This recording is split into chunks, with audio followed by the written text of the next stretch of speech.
Welcome to the Catholic Midlife podcast, where we address the challenges and the opportunities of midlife from a uniquely Catholic perspective.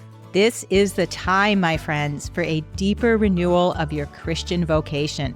Come and enter into the freedom of Christ that allows you to be the person you were created to be, because there's an amazing, awesome, exciting next season of life waiting for you. Thanks for joining the Catholic Midlife podcast this week. We are representing a previously presented episode 91 because Karen and we've been off for a couple weeks getting more advanced training on mental emotional release and other coaching techniques that are so incredibly powerful. We are very excited to be returning and bringing this back to our practice. And this week's episode is about using positive speech, simply reframing what you're saying to present it in a positive way. And your unconscious mind, it's always listening. It always wants to bring your reality, what you're telling it, into your present. And so when you speak about being confident, when you speak about overcoming obstacles, when you focus on letting your rational optimism come to the front, it's helpful. It's always going to help you. And we invite you to enjoy this week's episode. Hello, and welcome to the Catholic Midlife podcast. You're here with Curtis and Karen Herbert, your hosts of the podcast. Hi, everybody. Hi, Karen. How you doing today?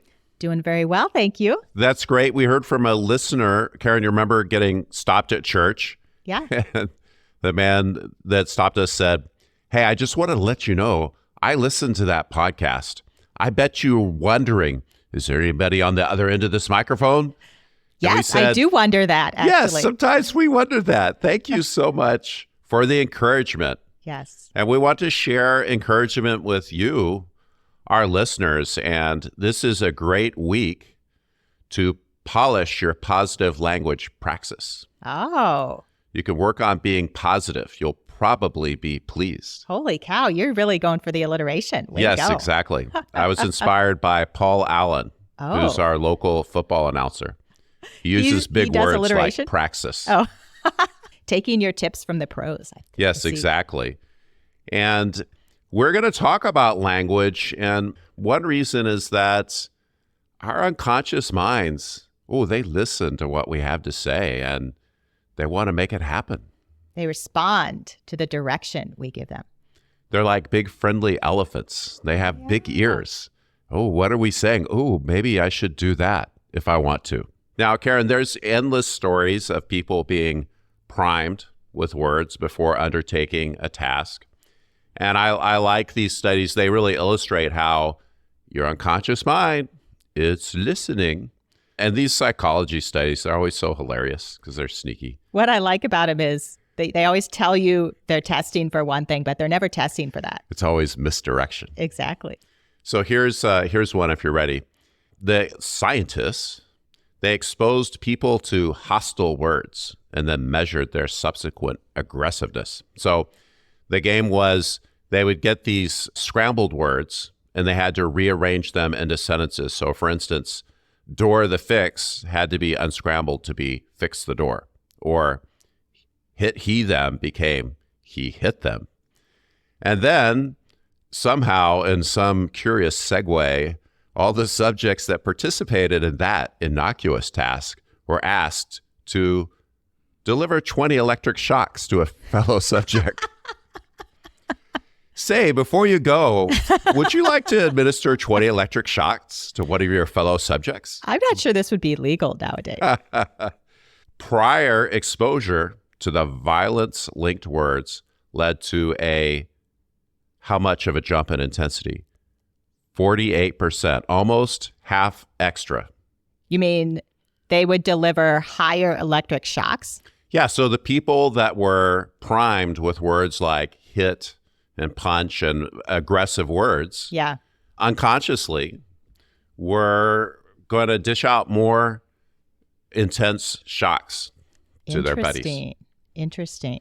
And that's just classic. And that's from Robert Cialdini's Pre-Suasion book. And I'll cite that book in our show notes. Okay, give me another one. Give me another study. Oh, another one. Okay.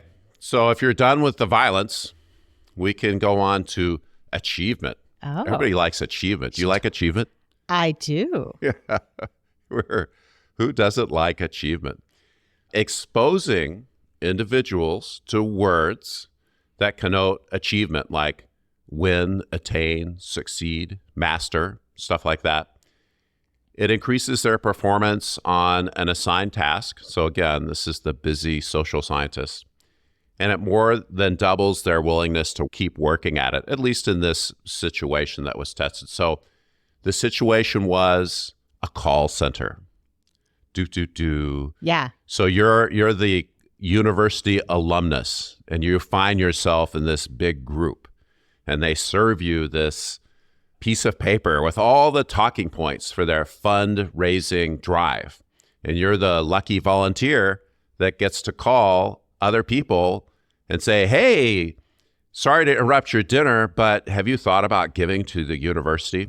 Oh, okay. I thought when you said call center, I was like one of those places where people call to complain and yell at you about the bad service. Right. No, this is outgoing calls. Okay. So people in this setting raising money for a university, they had their prattle sheet or whatever you call the thing with all the talking points. Yeah. And one set of people got the sheet and it had the instructions. The other set got the sheet with this inspiring image. And I saw the image. It's this woman crossing the finish line in a race, breaking the ribbon. She's got her hands up and it says success under it. And it's kind of a cool image. Now, by the end of the 3-hour shifts, the sample of callers that had been presented with this image, that were looking at this image, they raised more money. How much more money? 60% more money than their coworkers. So you're telling me that all of those cheesy posters you can hang on your wall that inspire success, like there's actually something to that. Yes. Use the cheesy posters. Wow. I'm going to have to totally redesign my home. We're going to have to redecorate around here. But I remember we had that plaque up that said, "Be still and know that I am." Yes. And there's lots of great messages for us to receive from our environment. Interesting. Makes me think of that sign that Ted Lasso had above his office door. What did that say again? Believe. Believe. Yes. Okay. Not as cheesy as I had first anticipated. Exactly. So you want to use the words of the person that we want to be. Okay.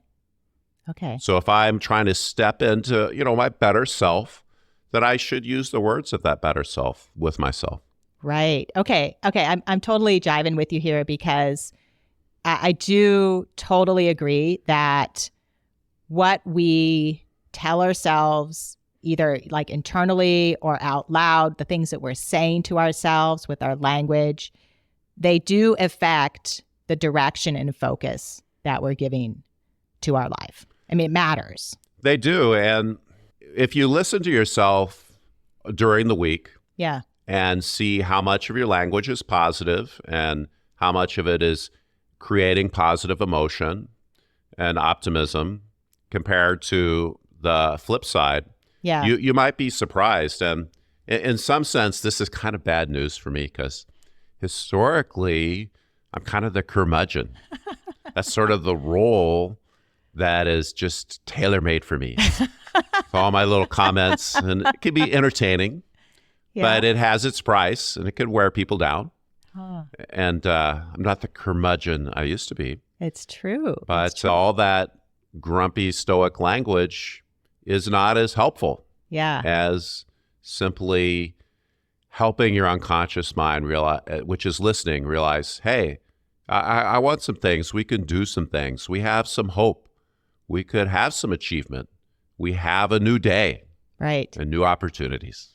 Okay, well, I have a question about this because I do know that the whole positive affirmation movement has been shown really not to work quite as well as people first anticipated. The kind of thing where you're just telling yourself, yes, I am confident. I'm powerful. I can confident. Do this. I'm an ace. I've got this. I'm a wonderful salesman. Yeah. I'm a great person. I have sexy legs. Whatever your affirmations are, honey, I don't know. Well, it's just like, if you don't really believe it, if you're not bought into it, it's not going to do anything. It's just sort of surface level. You can say that all you want, right? But I feel like research has shown those really don't turn the dial for people. Yeah, absolutely. So false or unsupported affirmations about who you are or what you're doing are less than helpful. They're probably unhelpful. Right. And you're looking at me, so I better clarify a little bit what we're talking about. We want to be rational optimists. We simply want to focus on what's possible, emphasize success and achievement language. We don't want to dwell on the pessimistic parts. Of course, Karen, we have to process our negative emotions. Of course, we don't stuff them. We integrate them into our lives. Yeah. We don't suppress them. We don't belittle them. We don't believe that the emotional life is something to be mocked or put down, because we want to have our spiritual, mental, and emotional lives fully integrated. We do want to work with our emotions, and using positive language, creating positive emotion as we live our lives, it's very helpful. Okay, so what you're saying is not so much I'm telling myself something I really don't think is true and hoping I'll believe it. Rather, there's lots of different perspectives and there's lots of different things that are true, and I can choose to focus on any sliver of that I want to. And I can choose approaches that pull from a positive foundation, and that's going to give me a different perspective on Absolutely. what I'm doing. And Okay. as we've discussed many times, we have a huge negative bias in pretty much everything. So we have to reach for the positive speech, the positive emotion. Are you ready for another study? Yeah, bring it on. Okay, here's a little one. This was for medical students, so new doctors, baby doctors. Okay. And they were getting trained in diagnostics or tested or whatever, like in a seminar sort of thing. And they had these manuscripts, and they're supposed to work through the dialogue and come up with a diagnosis. And so one of the measures was, hey, how long does it take this doctor to get to the right diagnosis according to the studies that set up? And how much time were they stuck on a wrong diagnosis? Because there's human nature can be the first answer, we can really hang on to that and not want to let it go. Yeah, I've heard that. And there's a medical term for this where your first intuition, you need to be able to let it go quickly as the new information comes in. Okay. So they measured those two things, the right diagnosis and time being stuck. So students primed with positivity were twice as fast in getting to the right diagnosis, and they were stuck less than half the time. How about that? That's pretty impressive. Now, and this may affect how you go to your next doctor appointment, because you know, Karen, how they were primed. Well, that was actually my next question. How do you prime yourself or somebody else with positivity? I guess based on the other studies, it's positive words, positive posters on the wall. Things like that. But in this case, what they did is they gave them a small gift of candy that they could have after they were done. For real? Yes.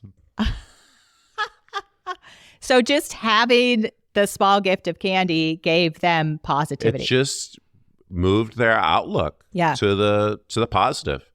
And of course, the strong negative emotions, negative outlooks, pessimism, it closes down, it narrows Yeah. our field of view mentally, even physically. And the positive, more optimistic views let us be more open to possibilities and opportunities and to make the connections. Wow, this is sounding really interesting to me. I could technically prime myself with positivity to help me have a better outlook. I mean, that's what you're saying, right? Yeah. So the bigger question is, well, what if you approached your day being prepared spiritually, mentally, emotionally, and physically? What if you're trying to be prepared in all these categories?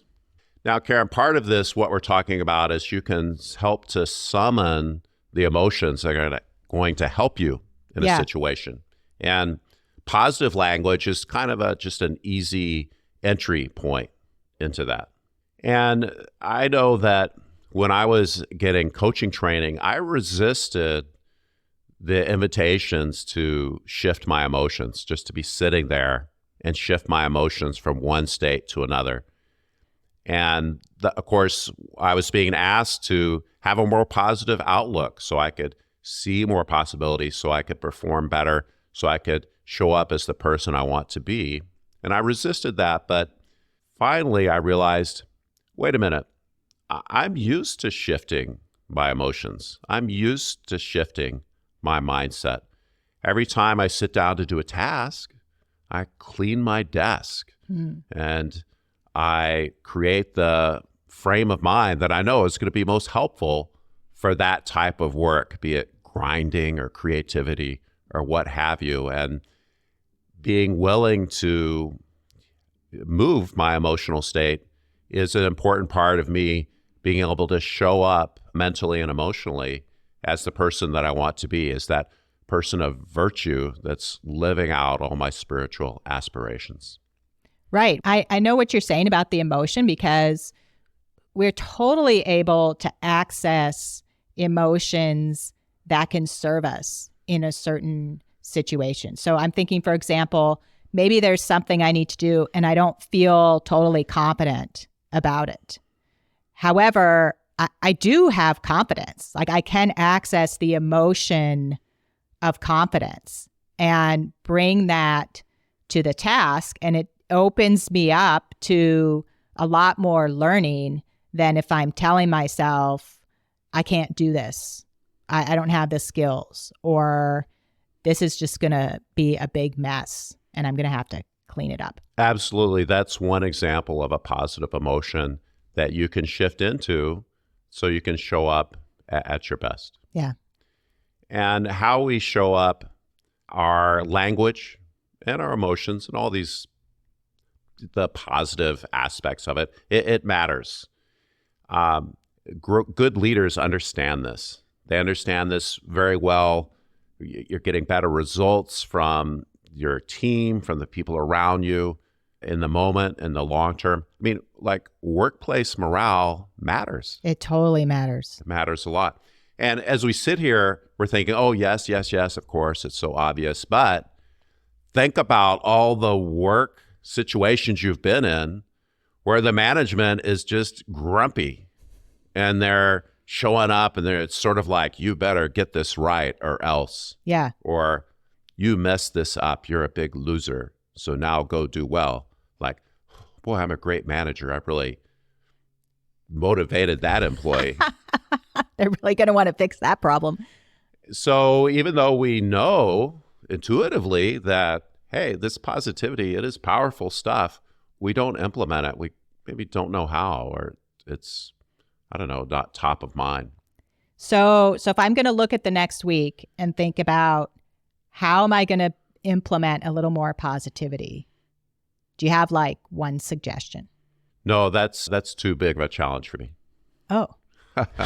No, I'm sort of teasing. Well, I want to bring another element into this. So there's the me, my performance, but also the people around us. Yeah. And so can I just do another little study? This is fun. Okay. Go ahead. This is fun. So Here we have, I think these were MBA students, and they had this basic business kind of experiment. They had teams, and there was this set of tasks that they were going to perform all morning, and somehow their corporation was making money or not according to these tasks. But the sneaky part of this study was they had the students in these teams, but each team had a manager that would drop by, and they would give them feedback. And the feedback would either be, they were actors. Yeah. Either be cheerful enthusiasm, serene warmth, depressed sluggishness, or hostile irritability. And so you can guess which two feedback styles were far more effective. The positive, the cheerful enthusiasm, the serene warmth. I mean, look, if you're giving feedback, you can give it with some positivity and some encouragement. It doesn't cost you more than being really aggressive and negative about it. You're still conveying the information. And if you can do it in an encouraging way, everybody wins.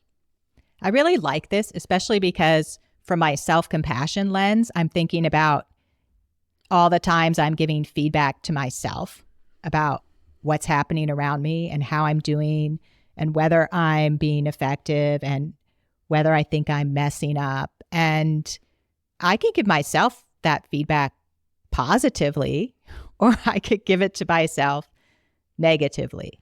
Positivity pays. Mm-hmm. It really does. Of course, there's toxic optimism and all these kinds of excesses that we can fall into. But in general, positivity, some cautious optimism, it's really going to pay off for us. It's going to pay off for the people around us. So what do? We seize every opportunity to provide just clean, positive emotion and feedback to the people around us. Now, Karen, we're not responsible for the emotions of the people around us, so we can be encouraging, but if they're not getting it, that's really not our problem. We're not going to let that weigh us down. We don't have to carry the crowd. So really what I'm focused on is how I'm showing up. Yeah.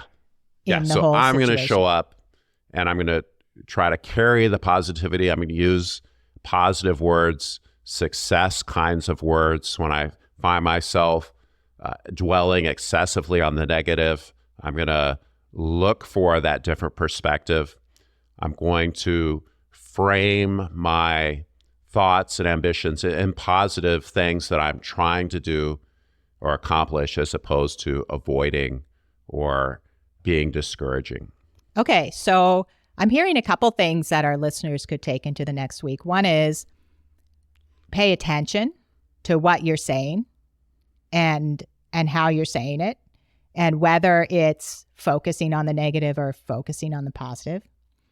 And I also have an idea if somebody notices, hey, I'm kind of got this negative perspective slice on this situation, I think they could just ask themselves, well, what would a more positive slice of this pie look like if I took a different angle? Not I'm making up something that's not true, but I'm trying to look at it from a more positive perspective. Like, what would that be?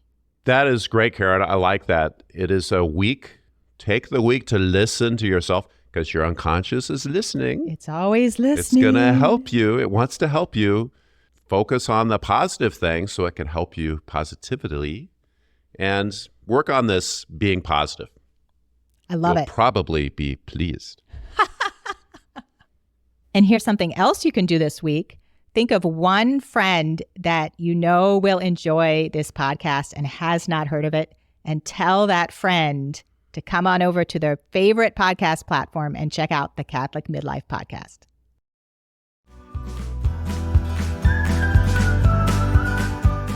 Thanks for being here with us. The Catholic Midlife Podcast is for anyone that wants to receive the abundance of life that God has for each one of us. Take a moment right now to tell a friend about us.